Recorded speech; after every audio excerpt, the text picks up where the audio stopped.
Deixa eu dar uma boa tarde novamente. Certo, e espero que vocês estejam bem e com saúde. Bom, então se vocês viram lá os experimentos, aqueles experimentos, inclusive, eu não sei se em algum momento eu falo, mas aqueles experimentos eu gravei para uma aula do curso de laboratório de ciências da natureza. E aquele era da disciplina de Laboratório de Física 3, que é a parte de eletrização, eletricidade e magnetismo, né? O que é que acontece? Lá eu mostro até aquele eletroscópiozinho e lá a gente tem a eletrização de canudinhos com papel, né? O papel e o canudinho, quando eles são atritados, né, um rouba carga elétrica do outro. Então, o que é que acontece? O canudinho fica eletrizado. E a partir daí acontecem alguns fenômenos. Né? Por exemplo, quando eu coloco na parede, ele fica. Por que ele fica na parede?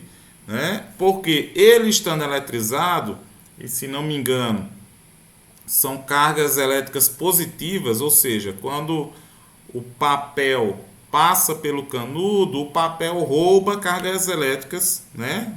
Rouba elétrons do canudo e faz com que o canudo fique com falta de elétrons, ou seja, fique com carga elétrica positiva.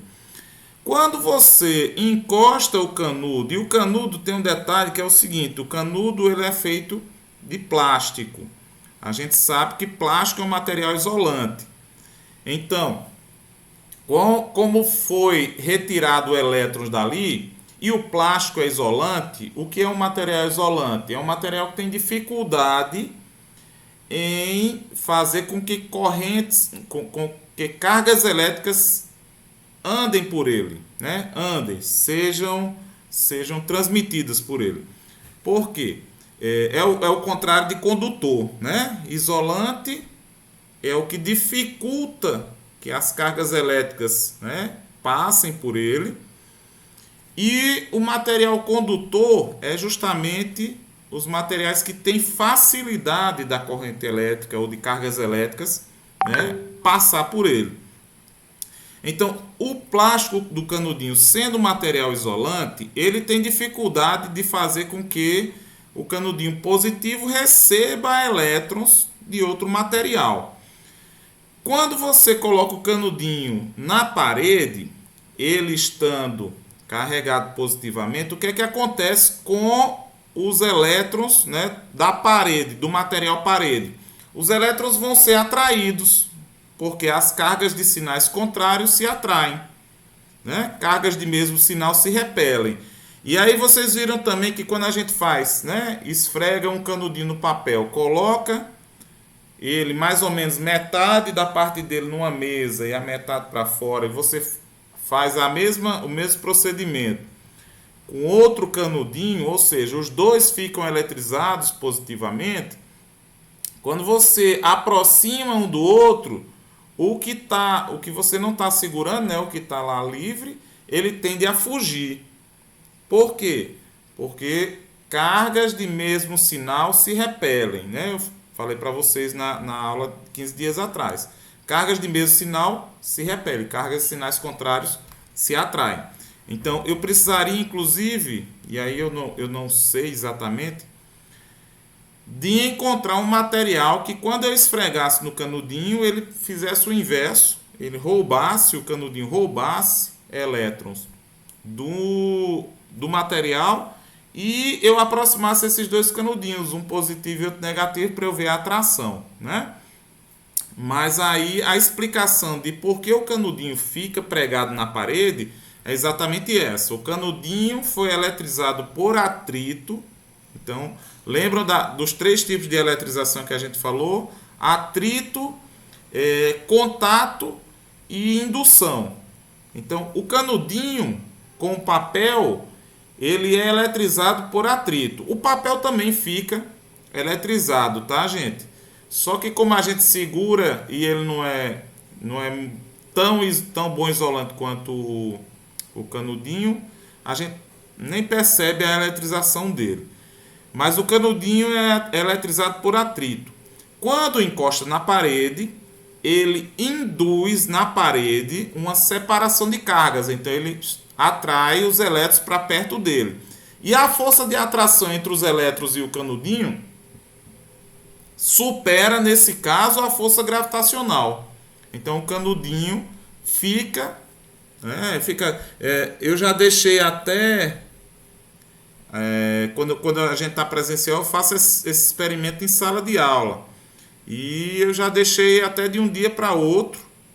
E os canudinhos ficam na parede.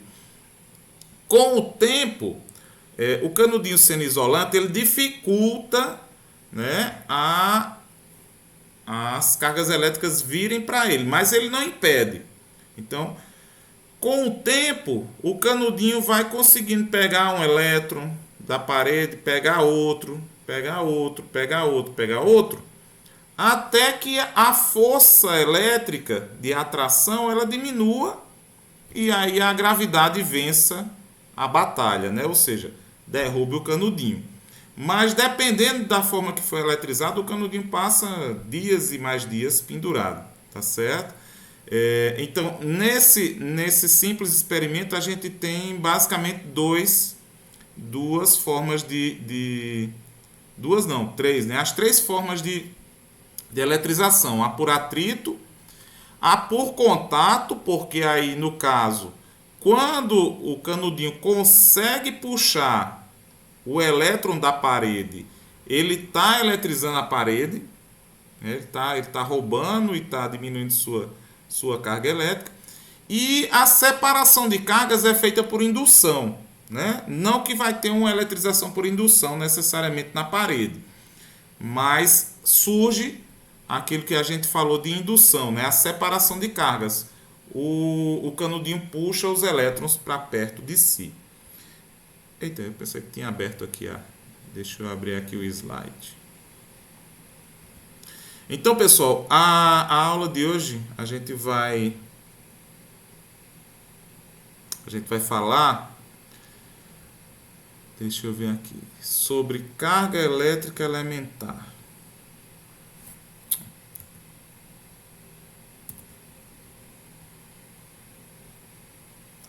Carga elétrica elementar.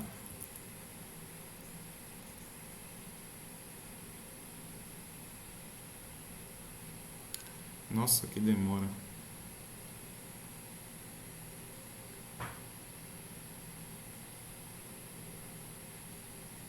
Pronto, apareceu. Tá? Então, o que é a carga elétrica elementar? Em física, em qualquer ciência, a palavra elementar ou também fundamental, né, são duas palavras que têm o sentido de dizer que aquela coisa que é elementar ou aquela coisa que é fundamental são as menores quantidades possíveis de ser encontrada, né?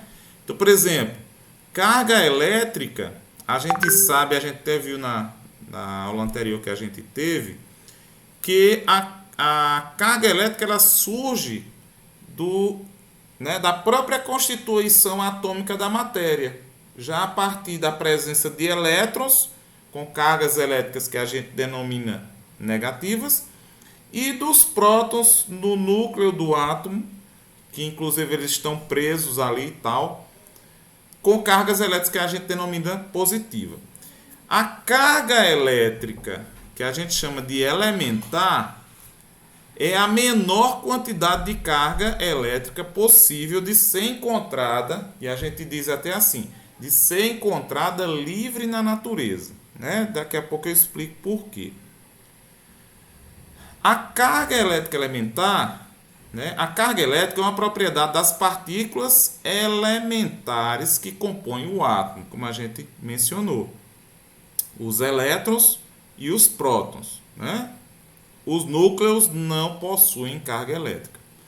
Os prótons localizam-se, o átomo é formado por prótons, nêutrons e elétrons, sendo que os prótons localizam-se no núcleo do átomo e possuem carga elétrica positiva. E a gente representa até pelo mais, né?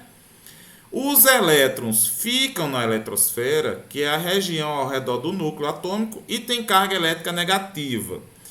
E aí volto a mencionar, os elétrons, eles praticamente são livres, né? Além de poderem se movimentar no entorno do núcleo, eles também se movimentam, principalmente os elétrons das últimas camadas dos átomos, principalmente elétrons de átomos, de elementos químicos que são chamados de metais. Os metais a gente sabe que eles são excelentes condutores de energia elétrica, né, de corrente elétrica, e eles são excelentes condutores, muito bons condutores, justamente por uma propriedade que eles têm, que os elétrons da última camada, eles facilmente pulam de um átomo para outro.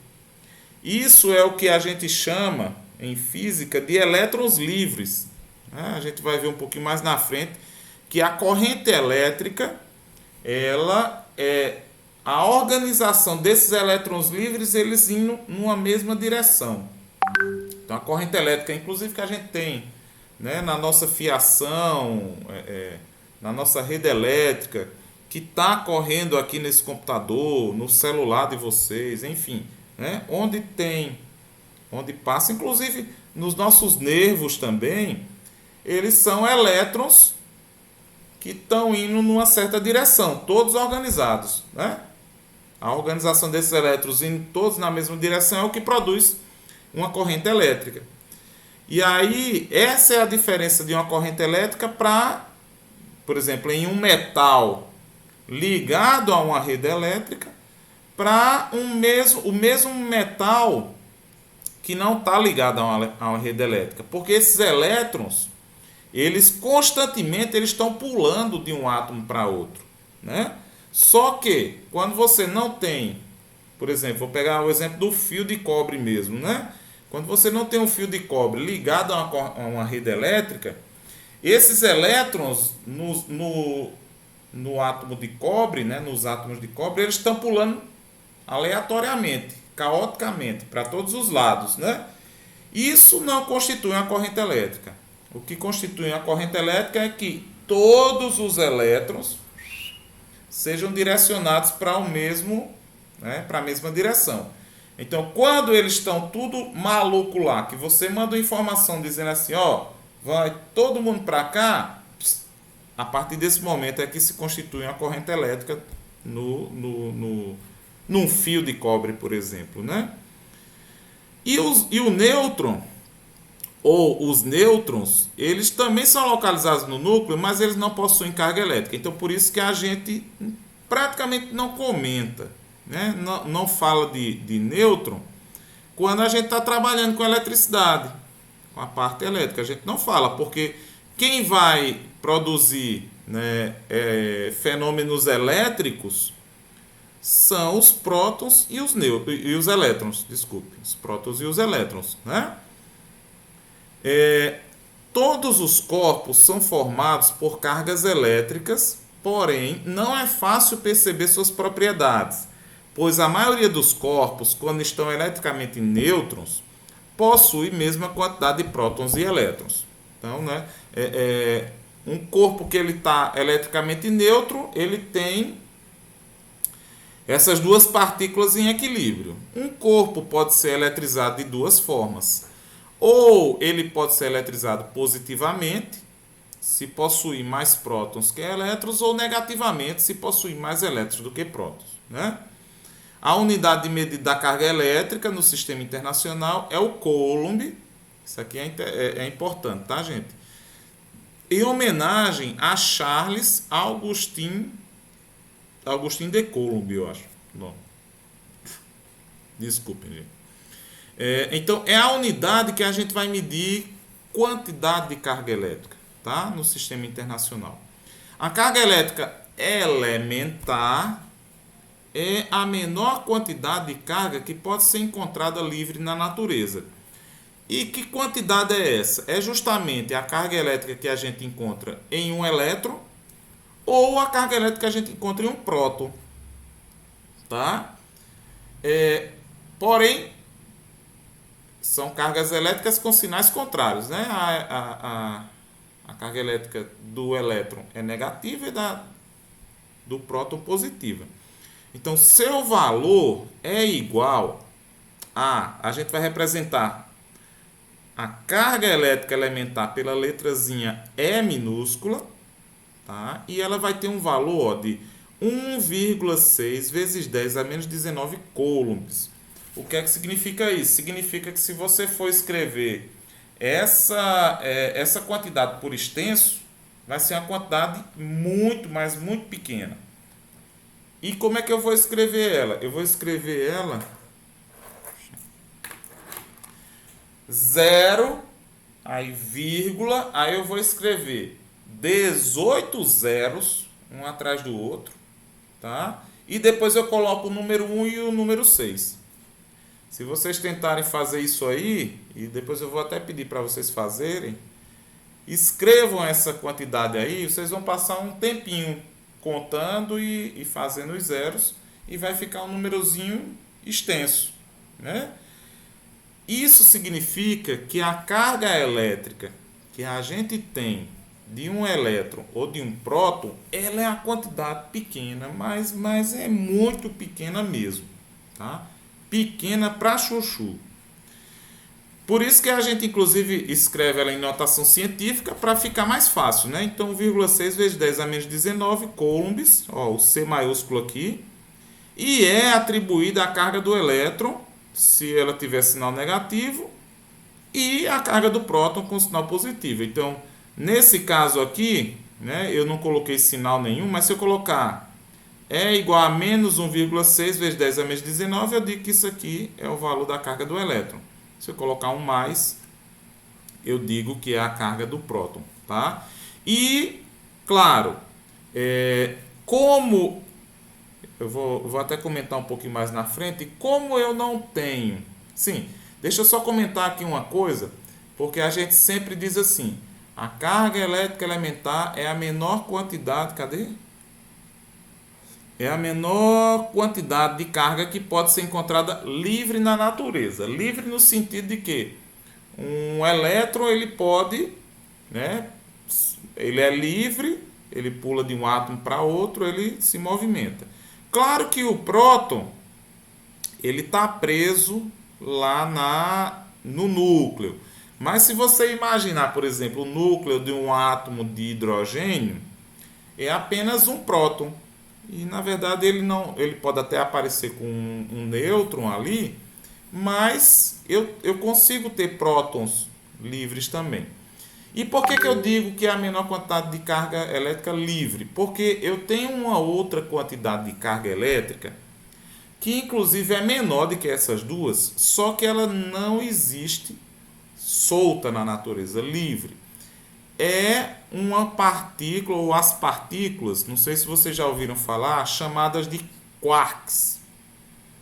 O que são os quarks? Existem teorias subatômicas, ou seja, de partículas menores do que o átomo, né? E que constituem o próton e o nêutron. Ou seja, existe... como é que chama? Eu acho que é o modelo padrão. A teoria se chama modelo padrão das partículas elementares. Ou seja, o próton e o nêutron eles não são partículas elementares. E aí a palavra elementar tem o mesmo sentido que eu estava falando. Ou seja, de serem as menores partículas possíveis. Por quê? Porque existe uma teoria de que o próton e o nêutron são formados por quarks. E o que são quarks? São partículas menores que possuem cargas elétricas menores do que a carga elétrica elementar, porém essas partículas elas não podem existir separadas, né? Então, por exemplo, o próton ele é formado por 3 quarks que se ligam. O nêutron é formado por outros 3 quarks também que se ligam. Se você tiver em em um acelerador de partículas, né? Que você consiga fazer com que dois prótons se choquem ou dois nêutrons também se choquem, dependendo da velocidade, uma velocidade muito alta, próxima inclusive à velocidade da luz, eles podem se chocar e se quebrar. E nesse se quebrar, os quarks, por frações mais muito pequenas mesmo de segundos, eles podem ficar livres. Porém, imediatamente, né, ou muito rapidamente, eles já se ligam a outras partículas para formar, né, prótons, nêutrons e até outros tipos de partículas. Eles não são encontrados livres na natureza. Eles só são vistos quando eles se chocam, se quebram, né? Mas por frações mínimas de segundo. Então, por isso que a gente diz que a carga elétrica elementar é a menor quantidade que você encontra naturalmente na natureza. Os quarks têm carga elétrica menor, inclusive eu acho que é 1/3 da carga elétrica do elétron ou do próton, é 1/3 a carga elétrica, ou seja, é uma carga elétrica menor, só que essa carga elétrica ela não é livre, né?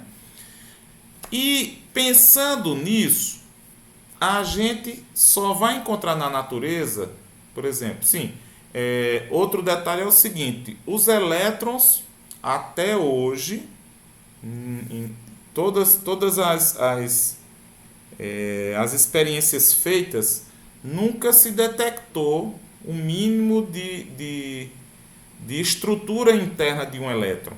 Ou seja, ao que tudo indica, o elétron é uma partícula elementar, ou seja, ele não tem nada que o compõe, é ele mesmo, né? Ele, inclusive, se não for ele, não é nada. Então, é uma das partículas elementares, assim como os quarks também, né? Os quarks são considerados como partículas elementares, que a partir dali você tem a construção de outras, né? Então, como um elétron é uma partícula elementar e eu não posso ter meio elétron, né? 2,5 elétrons, eu não tenho 1,3, eu não tenho. São quantidades que eu chamo de quantizadas, né? Acho que vocês já ouviram falar de mecânica quântica. A palavra, quando a gente usa assim, diz que alguma coisa é quantizada, eu estou dizendo que aquela quantidade ela só pode surgir, né, em múltiplos inteiros de alguma coisa. Então, o que é que eu quero dizer com isso? Eu quero dizer que eu só posso ter um elétron, ou 2 elétrons, ou 3 elétrons, ou um número inteiro de elétrons. É como pessoas. Eu só posso ter ou uma pessoa, ou 2 pessoas, ou 3 pessoas, ou 100 pessoas, né? Eu só posso ter números inteiros. Eu não tenho uma pessoa e meia. Não existe. Independente se você tiver uma pessoa muito grande, outra baixinha, não importa. A muito grande é uma pessoa, a muito pequenininha também é uma pessoa. Um bebezinho recém-nascido é uma pessoa. Eu não tenho ali meia pessoa, eu não tenho ali 0,8 pessoas. Não tenho, né? Inclusive, é importante a gente entender um pouco isso, que às vezes quando se faz pesquisas, né, aí você diz assim, que a média das famílias, o IBGE, por exemplo, né, a média das famílias no Brasil é composta por 3,2 pessoas, né? Mas como é que a gente entende isso, né? A gente entende que as famílias, não é que ela tem 3 pessoas inteiras e 0,2 pessoas, né? A gente entende da seguinte forma: em 10 famílias, né? 10 famílias, mais ou menos assim. Em 10 famílias, 8 famílias você tem 8 famílias você é composta, a cada 10 famílias, 8 é composta por 3 pessoas e 2 são compostas por 4 pessoas. Por isso que quando você faz a média, dá esse 3,2, mas não é metade de pessoas. Assim como eu também não vou ter metade de elétrons, né? Partes de elétrons. Então, o que é que eu quero dizer com essa conversa toda? Eu quero dizer que a carga elétrica, que aí a gente vai representar a letra Q, né? De qualquer corpo, vai ser um número inteiro dessa menor quantidade aqui. Então, por exemplo, se eu retirar 3 elétrons de um corpo, ele vai ficar eletrizado. Não, perdão. Se eu colocar 3 elétrons em um corpo, ele vai ficar eletrizado negativamente. Qual vai ser a carga? Vai ser a carga de 1 mais 1 mais 1 elétron, que dá isso aqui, ó. Menos 4,8 vezes 10 a menos 19. Né? Coulombs. E a unidade é coulomb. Se eu quiser saber a carga de 10 elétrons, eu pego 10 e multiplico por 1,6 vezes 10 a menos 19. Certo? Ou seja, eu sempre vou ter uma quantidade de carga, que eu vou escrever como a letra Q, igual a N, que é o número aqui, ó. N é o número de cargas. E esse número de cargas, que pode ser positivo ou negativo, ele sempre vai ser um número inteiro. Um número inteiro. E o valor de E é a carga elétrica elementar, né? Que eu vou utilizar esse valor de 1,6 vezes 10 a menos 19. Aí você pode dizer, professor, mas o senhor não está dizendo aí que a própria carga já é 1,6? Certo, mas veja, 1,6 é a quantidade, né, da minha grandeza que eu defini, que é o Coulomb, que vai ter em um elétron. Então, a minha quantidade de carga é aquela. A quantidade de carga de 2 elétrons é 2 vezes aquela. De 3 é 3 vezes aquela. Eu nunca vou ter, vejam aqui, ó, menos 1,6 e menos 3,2 vezes 10 a menos 19. Eu nunca vou ter uma quantidade de carga intermediária aqui. Eu nunca vou ter 2 menos 2 vezes 10 a menos 19 coulombs. Isso não é possível na física. Por quê? Porque eu vou estar dizendo que eu vou ter uma quantidade de elétrons entre 1 e 2. O que não é possível. Eu não tenho 1,6 elétrons. Eu não tenho. Né? Então, isso é o que a gente chama de quantidade quantizada. E só para aproveitar aí a palavra quantizada e quantização, a mecânica quântica, ela trata justamente de quantidades que só podem existir, né, em múltiplos inteiros dentro do átomo. Né? Então, por exemplo, inicia toda a história da física quântica, ou da mecânica quântica, com a ideia Poxa, agora eu esqueci o nome do cientista. Planck, né? Planck, de dizer que existe uma menor quantidade de energia, que a partir daí você tem todas as outras quantidades que são múltiplas. Entendeu? Então, daí surge, né, os primeiros, o start, né? Porque até então se imaginava que a quantidade de energia ela não existiria um mínimo. Né? Você poderia ter a quantidade mais, né, pequenininha possível de energia, você poderia ainda dividir essa quantidade não sei quantas mil vezes.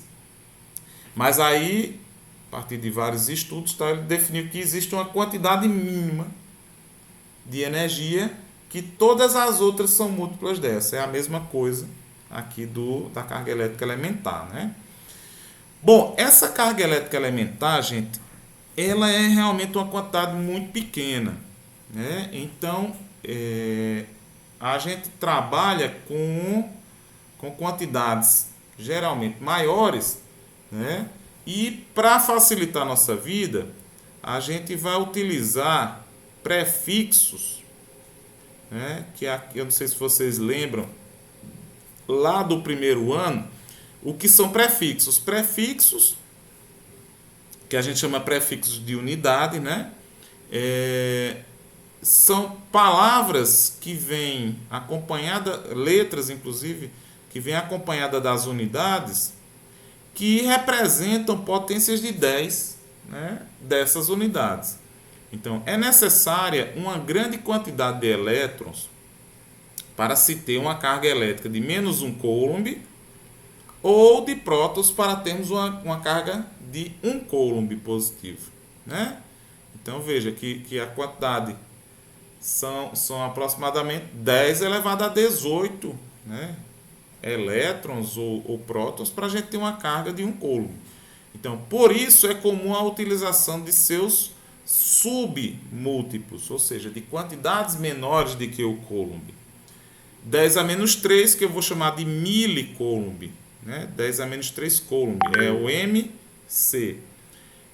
Os prefixos são mili, micro, nano, pico, né? Que são representados pela letra M minúscula. Essa letra aqui, que é uma letra grega chamada Mi, né? N minúsculo e P minúsculo. E aí eu peço a atenção de vocês, né, para vocês observarem que essas letras todas elas são minúsculas, porém o C do coulomb ele é maiúsculo, certo? A palavra coulomb é C-O-U, lomb, né? E que cada um desses prefixos aqui, obrigado, Lúcia, eles representam potências de 10 de expoentes que vai de menos 3, menos 6, menos 9 e menos 12. Ou seja, eles vão pulando de 3 em 3, né? E aí também observem que esses expoentes são negativos. Expoentes negativos significam quantidades menores e não maiores.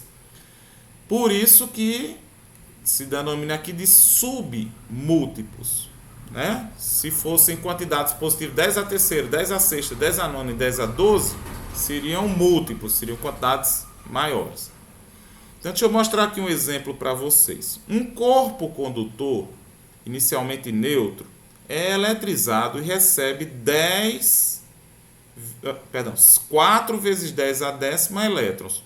Qual a carga elétrica do corpo ao final da eletrização? Bom, como é que eu vou resolver isso? Aí eu vou ter que lembrar sempre dessa expressãozinha aqui que a gente viu no slide anterior. Desculpem aí, gente. Que representa justamente quantidade de carga elétrica. Então, a quantidade de carga elétrica deste corpo, né, é igual ao número de cargas elétricas vezes a carga elétrica elementar. Nesse caso aqui, ele me diz que a quantidade de carga elétrica, que no caso são elétrons, é de 4 vezes 10 elevado a décima potência.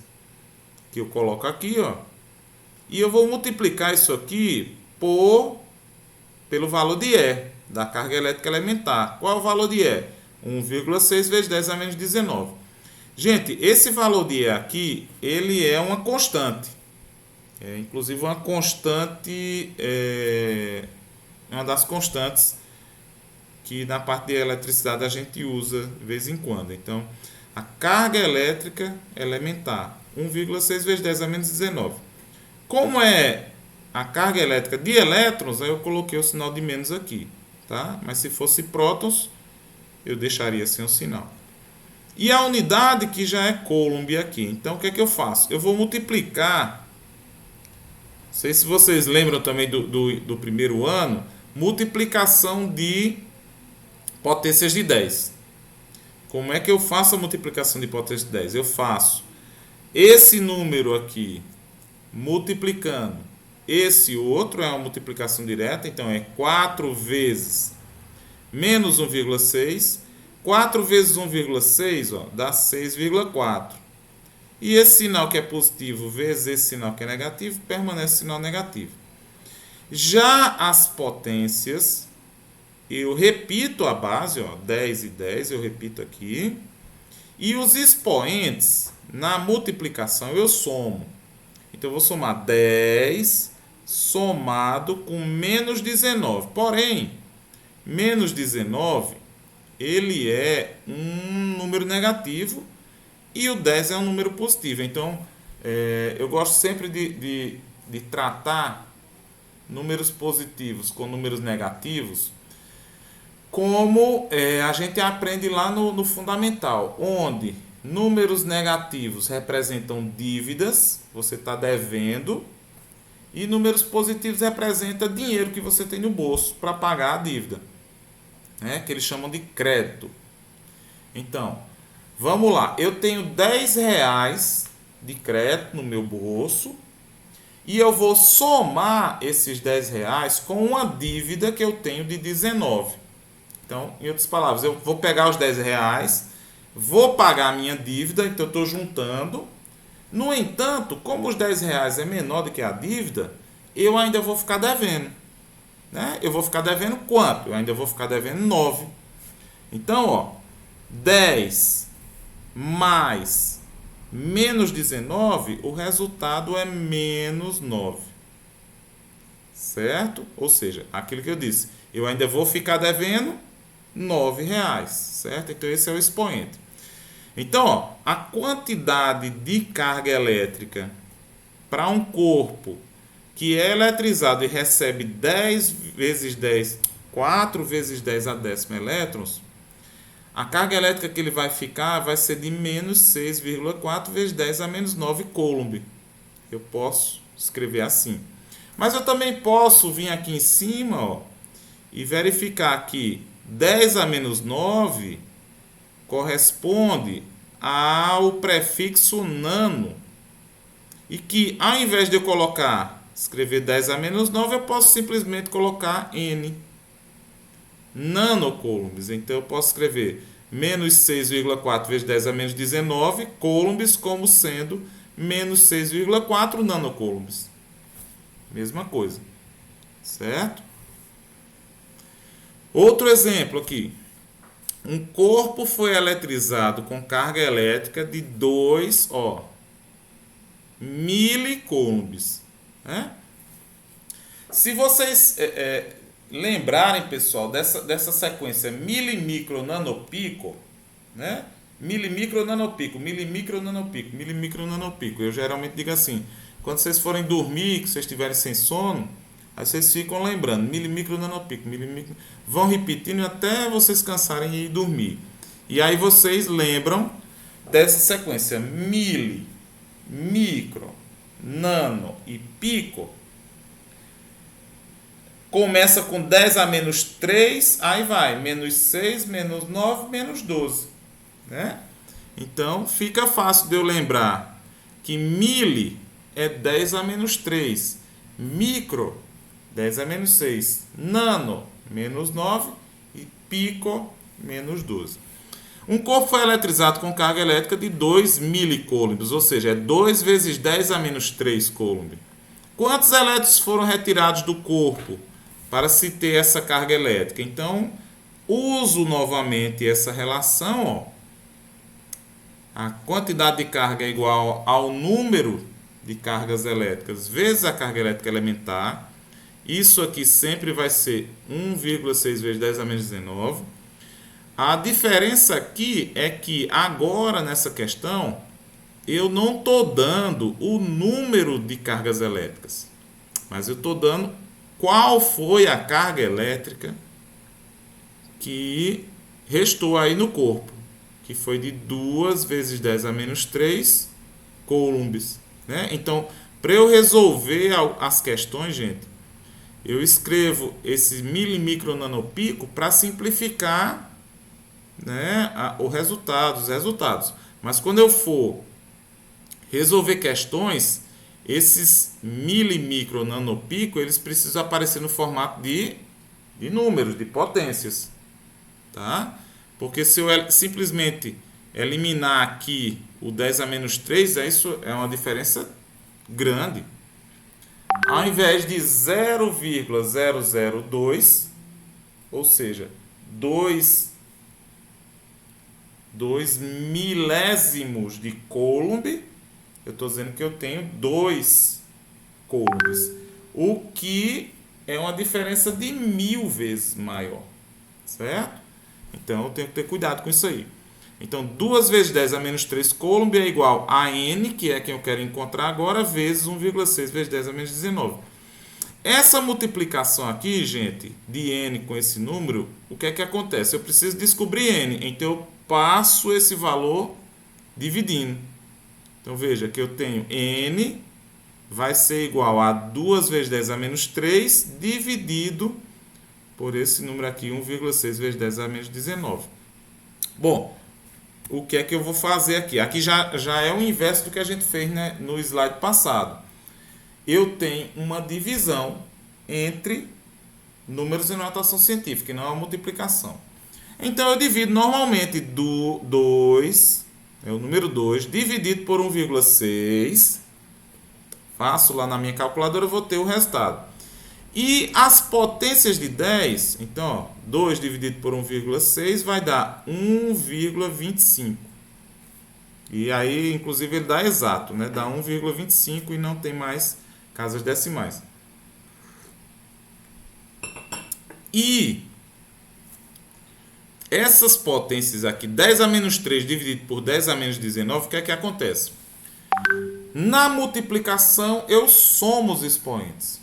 Na divisão, eu subtraio os expoentes. Então, veja, eu tenho menos 3. Imagine aqui o menos 3. Menos, que é da divisão, e o outro número que é menos 19.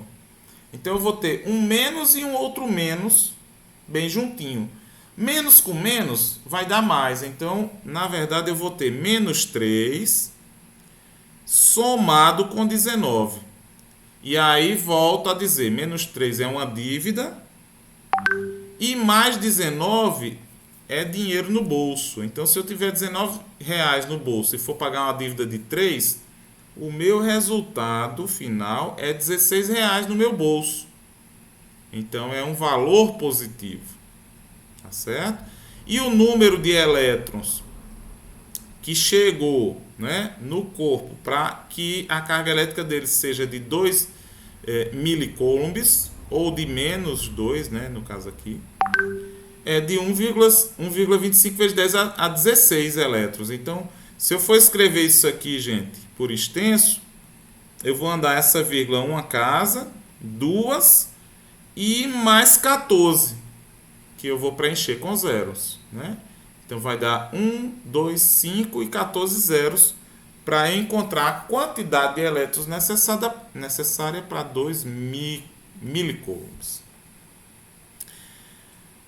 Aqui já tem um exercício que eu vou colocar como exemplo mesmo, né? Uma esfera metálica tem carga elétrica negativa de valor igual a 3,2 vezes 10 a menos 4 coulomb. Então, vejam. Novamente, ele está me dando a carga, né? Quando a unidade de um número é coulomb, é porque eu tenho uma carga elétrica. Sendo a carga do elétron igual a menos 1,6 vezes 10 a menos 19, né? Como a gente já sabe, pode-se concluir que a esfera contém. Bom, aí tem as opções aqui, né? Deixa eu só ler as opções. São 2 vezes 10 a 15 elétrons, 200 elétrons, 2 vezes 10 elevado a 10 elétrons, um excesso de 2 vezes 10 a 15 elétrons, um excesso de 2 vezes 10 a 10 elétrons. Então, veja, já aqui a gente já consegue separar algumas coisas, né? Algumas respostas. Então, veja, um corpo, que aí, como ele está dizendo aí, uma esfera metálica que ele tem uma carga, os elétrons que ele possui não são somente aqueles que geram aquela carga. Por quê?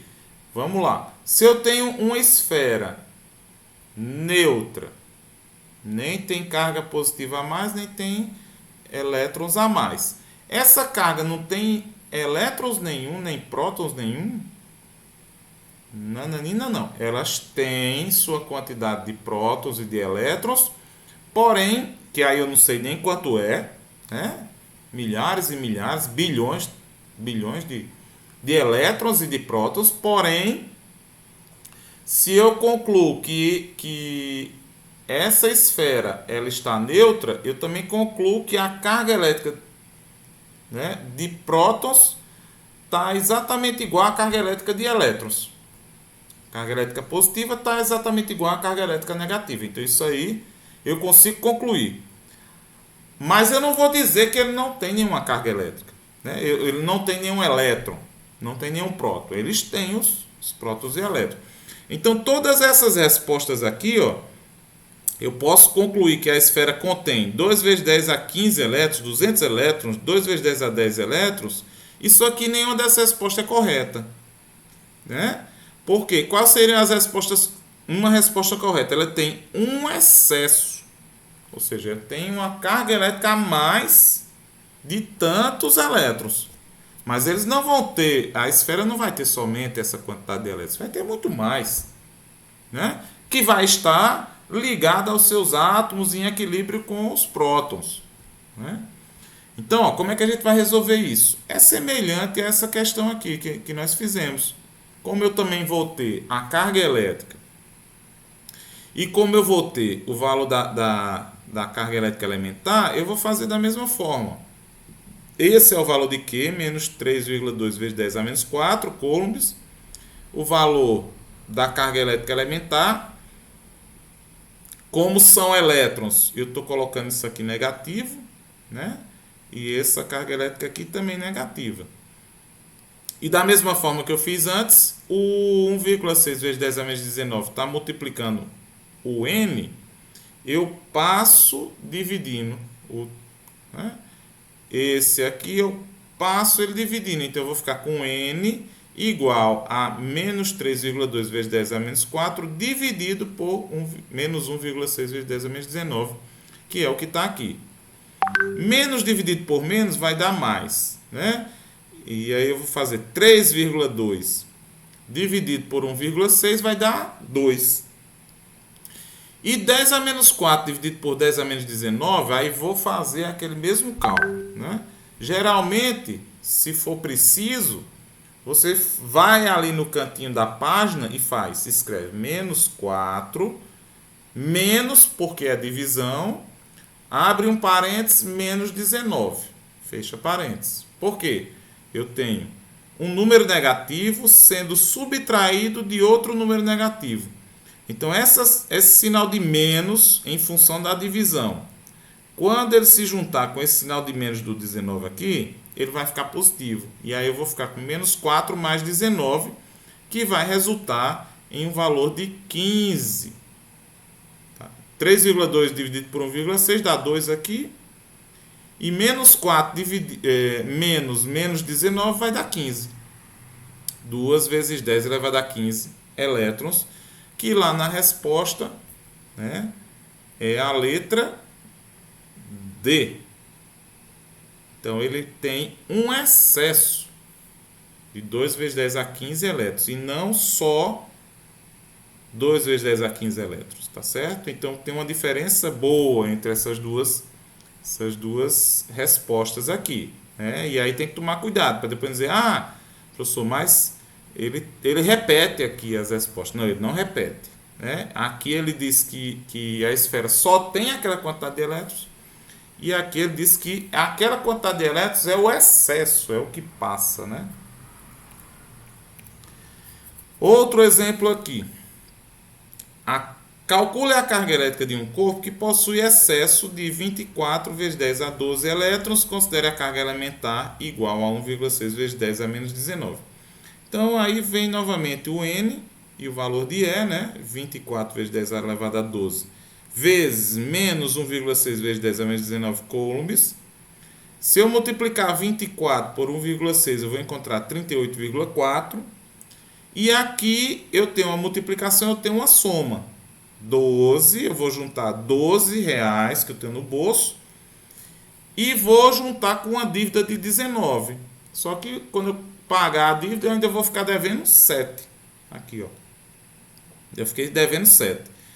E o 38 aqui, para eu deixar ele em notação científica, eu ando uma casa para a esquerda. Quando eu ando uma casa para a esquerda, ou casas para a esquerda, o expoente aumenta, né? Então veja, se eu tenho menos 7 e eu quero aumentar, eu vou para menos 6, menos 5, menos 4, ou seja, a lógica, vocês lembram disso, né? Que a lógica dos números negativos é invertida com a lógica dos positivos. Então, ao invés de 38,4 vezes 10 a menos 7 coulombs, eu vou ter menos 3,84, ou seja, a vírgula andou uma casa para cá, e o expoente aqui, que era menos 7, passa para menos 6, maior também, né? 10 a menos 6, se vocês se recordam, eu posso substituir pelo micro, né? E aí, quando vocês forem escrever essa letrinha aqui, pessoal, não escrevam um U, não. Ele não é um U. Vocês veem que essa letrinha ela tem essa perninha aqui puxada para baixo. Enquanto essa daqui, né? Se não fosse esse detalhe, seria realmente um U, igual a um U. Mas a gente puxa ela um pouquinho aqui, de baixo para cima, e termina escrevendo como se fosse um U mesmo. Mas ele vai ter uma perninha maior do que a outra. Outro exercício aqui. Dizer que a carga elétrica é quantizada significa que ela só pode ser positiva? Não, a carga elétrica a gente já viu que pode ser negativa, né? Não pode ser criada nem destruída, não. A quantização não tem nada a ver com isso, né? Tem a ver com a menor quantidade. Pode ser isolada em qualquer quantidade? Não, não é isso. Só pode existir como múltipla de uma quantidade mínima definida. É exatamente isso, né? Então, quando eu digo que alguma coisa, não só a carga elétrica, mas nesse caso a carga elétrica, quando a carga elétrica é quantizada, ela só pode existir como quantidades múltiplas de uma quantidade que é mínima. Então, a partir daquela quantidade mínima, você tem as quantidades maiores. Pode ser positiva ou negativa. Bom, a carga elétrica pode ser positiva ou pode ser negativa. Mas não é por isso que a gente fala que a carga elétrica é quantizada, né? A gente fala que é quantizada por isso aqui, e não por isso. O cobalto é um elemento químico muito utilizado na medicina, principalmente em radioterapia. Seu número atômico é 27 e cada elétron tem carga elétrica de menos 1,6 vezes 10 a menos 19 coulomb. A carga elétrica total dos elétrons de um átomo de cobalto é, em valor absoluto, então, essa palavra valor absoluto, eu estou esquecendo o sinal, né? Porque seria negativo, mas ele está colocando em valor absoluto e em coulomb igual a... Bom, como é que eu resolvo isso aqui? Eu preciso multiplicar 27 vezes 1,6. Se vocês multiplicarem 27 por 1,6, vai dar 43,2. E nesse caso aqui, gente, o 27 ele não tem uma potência de 10. Só tem o 1,6. Então eu repito a potência de 10. Só que 43,2 vezes 10 a menos 19 não está em notação científica. Então o que é que ele faz? Anda uma casa para a esquerda e o expoente, que era menos 19, ele aumenta para menos 18. Então a resposta correta é 4,32 vezes 10 a menos 18 nesse caso. Certo, gente boa? Deixa eu voltar aqui. Bom, a partir daí eu já tenho condições de deixar uma atividade para vocês, que eu acredito que eu já vou colocar hoje, tá certo? E a próxima aula a gente já vai entrar então com o conceito de força elétrica e provavelmente de campo elétrico, tá certo? Esse bimestre a gente vai trabalhar, como eu falei na primeira aula, com a eletrostática, onde essas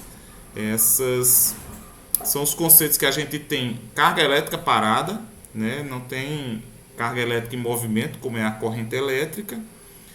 E o segundo bimestre a gente já começa com a parte de corrente elétrica, tá certo? Então, queria agradecer aí a presença de vocês, tá certo? Eu vou ver se eu já tenho condições de hoje colocar essa atividade. Se não, até sábado eu coloco, tá bom? Vocês teriam alguma coisa, alguma pergunta, alguma dúvida? Queriam saber alguma coisa? Estão se inscrevendo no edital emergencial, pessoal? Como é que vocês estão? Estão com dúvida lá? Lembrem-se que é até o dia 20 as inscrições, tá? Ou seja, é até domingo, né? Até domingo, certo? Porque o resultado a gente já dá, se não me engano, do dia 21 é 22. Acho que é dia 22 que a gente dá o resultado. Beleza, pessoal? Então, obrigado aí pela presença. Já vou parando aqui a gravação.